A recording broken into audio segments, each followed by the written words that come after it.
everyone. Happy Sunday. I hope you enjoyed the Sunday school message last week, and I'm back this week with another Sunday school message. Again, I'm Jared Staten. I'm the Sunday school president, and we'll hopefully continue to bring you these messages every Sunday to help your Come Follow Me studying that you've been doing throughout the week and inspire some discussion between you and your spouse and your family members each Sunday.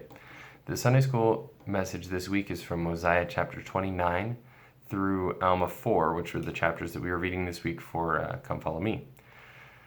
It's helpful to me to have a general understanding of what goes on in the chapters. So in chapter 29, we see that Alma the Younger is chosen to be the chief judge and the high priest instead of having a king like they had before. In Alma chapter 1 and chapters 2 and 3, we see that Nehor first is teaching false doctrines, and then that is taken care of. And then Amlici and the Amlicites descend and join the Lamanites, and then they're defeated as well by the Nephites. And then finally in Alma chapter 4, we see the church is established.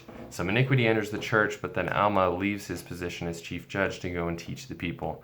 And that is kind of a segue into the rest, into the following books of Alma, where Alma the Younger is off teaching the people. So one thing that was, a couple things that were really interesting to me from this week's reading was their change in government choices from a king to a chief judge. And the idea of the chief judge system was that the people would be able to contribute their opinions as well. And there's an important verse in chapter 29 where it says that the majority of the people generally want to do good things. And so it was good to put the choices and most of the power in the hands of the people, because generally that would lead to the right decision being made, and they could stop the wrong choices from being made, the wrong policies from being put in place.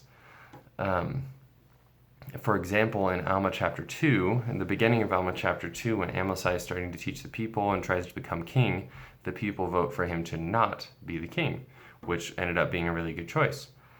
And that reminded me of some things that are going on today in the world. There's a lot going on, and now's not the time to get specifically into politics or policies or anything or specific issues, but it can sometimes be unclear or polarizing what's right and what we should choose and how we should act. And I think the way that we should act, we get a good hint by what Gideon does in this chapter when he encounters with Amlici. That he withstood Nehor with the words of God. So I think when we're put in these difficult situations, we need to make tough choices or difficult actions and things. With all these things going on in the world, the right way is to be as Christ-like as we can.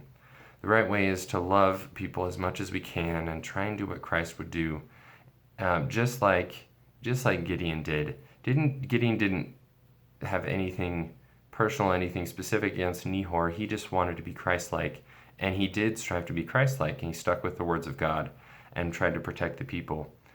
Again, the best way to know that we're acting correctly is to follow the Spirit and be like Christ as best we can.